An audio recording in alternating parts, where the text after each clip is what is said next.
Between circle class and rectangle class, we find that there's some common things. So let me split there. So circle and rectangle, I find that XY locations are a common thing, and then as to the function, get area is a common behavior. But there are different properties. The circle has a radius while rectangle has a width and height. So inheritance, meaning that superclass and subclass design, is that if we find the common things like variables or behaviors as functions, we can extract those common things and then create a superclass which may not be actually existing one at all though. So that's the first step. Find the common things between two or more classes and extract those things and put it into another class, and then that will be a superclass. So let's begin design by extracting XY information and the get area, and then create a superclass of a circle and rectangle class. So let me put back to one window. So here, shape, let's name it as a shape class, shape.h, pragma once, class shape. Shape class is to extract common things in circle and rectangle classes. So private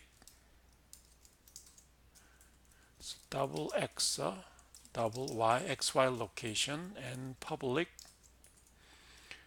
and double get area const. That's common thing. So by after doing that, first step is let's define circle class as a subclass of shape. So what I mean by that is when you design circle class, I can declare a superclass of this circle by after the class name give a colon and give a keyword public and an existing class name which is a shape.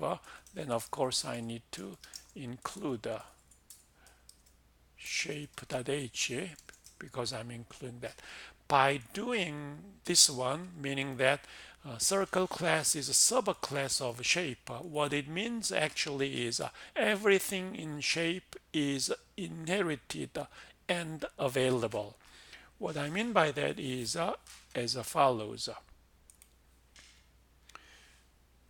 So here by this way, as if I create a shape object, then shape object will have a member x and member y as it is defined in shape class, and also it has a function called get area. But function is not storage, so it does not occupy a space, but there is some signature of a function there. But now, after declaring circle as a subclass of shape, now if I declare circle object, what happens is that circle object will have some size where everything from as a shape is present within C1. So inside the C1, you will see exact footprint of as a shape class where you have a variable x, variable y, and then get area function. And then whatever you define now becomes additional things. In addition to what you have already in shape, additional things will be added. So x, y are already given in shape class, so we can simply delete those one, but radius is not in shape. I can have a variable for radius the like. So that is a subclass, superclass mechanism, and then subclass object will have everything from superclass. When you create the object within that subclass object, you will have everything from superclass. So in this circle class, let's delete x and y because those are given from parent class already.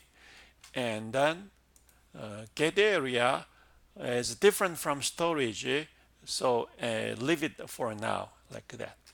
So similarly, in rectangle class, we can now have a public shape as a parent. Then I can delete x, y of those ones. So now I need to define shape class. So at this moment, you don't have any information you could design. You don't have any information of children subclasses though. That you can continue to define shape class.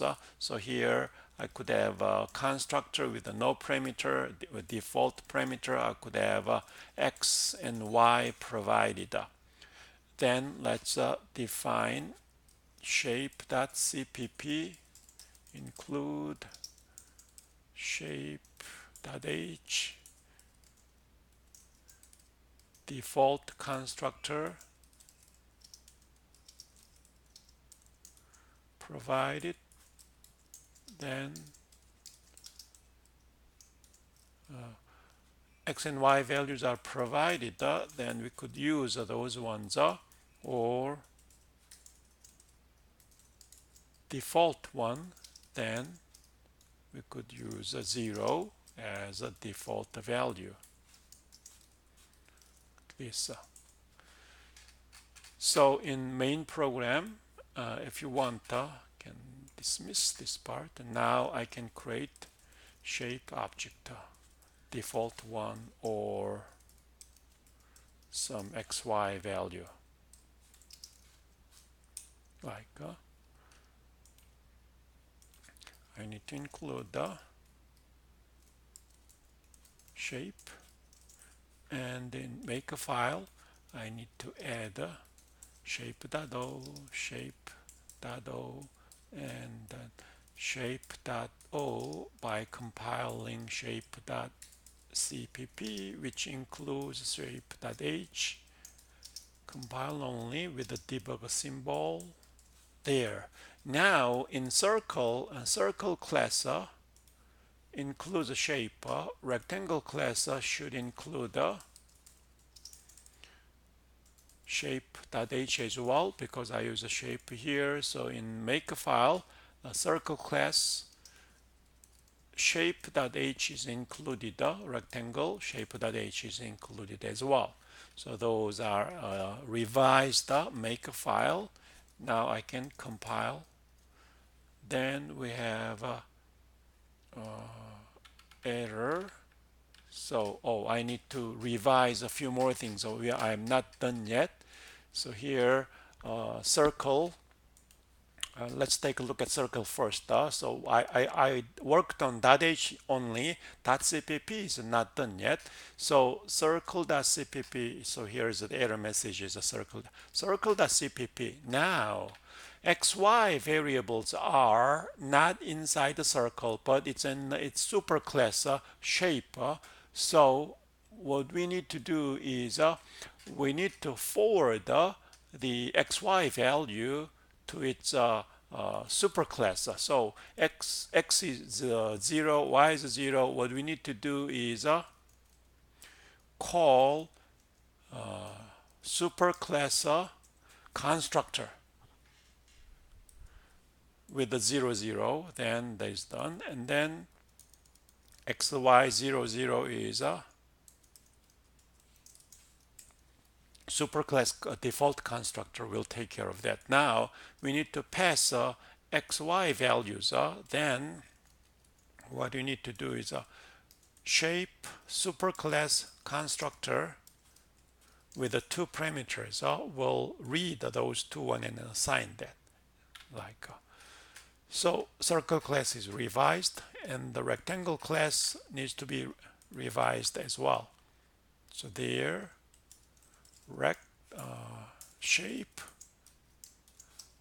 default constructor, this one shape default constructor, and this one shape with the x and y value. Then it's all taken care. Now we should be able to compile, and then it runs okay. So here, what I did is that in subclass, rectangle is a subclass of a shape, and then when subclass is created, you need to call superclass, which using which constructor you want to call a superclass. Just provide that in the initializer list. And then if you have some parameter which should be saved in superclass, you can call corresponding constructor in the superclass by providing those values.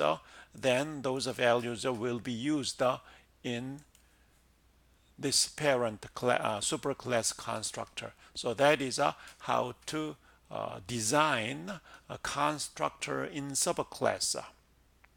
So those information should match. You can call this way or that way, and then a superclass constructor should be there, and based on that, those superclasses member variables, instance member variables could be initialized.